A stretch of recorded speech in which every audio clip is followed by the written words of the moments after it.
Hey guys, Jack here. Welcome back to the channel. I hope you're all doing well. This is going to be a very quick and simple video showing you how to install a SIM card into the new Samsung Galaxy S24. Now this applies to all the models, so the S24, the S24 Plus and the S24 Ultra. I'll also show you how to install a eSIM if you're using that. What you need to do is take a SIM ejection tool. Now this should come in the box, but failing that you can use something like a paper clip, just unfold it and use that to plug into the hole. So all you need to do is take your phone.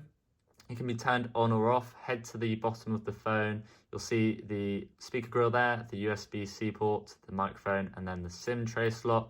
So just take your SIM tool, pop it into that hole on the SIM slot, and it will pop out like that.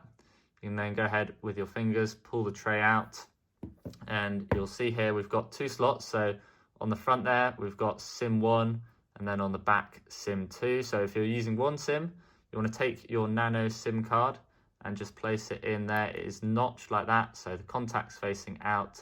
Make sure it's flush, and then if you're putting a second SIM card in, you can put it on the back side there, but we're just having one. So take your phone with the contacts facing the same way as the screen, go ahead and pop it back into the slot there, and then make sure it is flush with the phone so it keeps its water and dust rating. If we go ahead and log in, you can see we've already got cell service. So that is how you install a nano SIM. Now, if you want to go ahead and set up an eSIM, all you need to do is go into your settings, into connections, into SIM manager, and then you'll see here add eSIM. So just go ahead and tap that. Give it a second to load. And then you see here you have the options transfer from another device. So if you've got a previous Samsung phone, you can do that. Scan a QR code or search for eSIM. So I'll just show you there.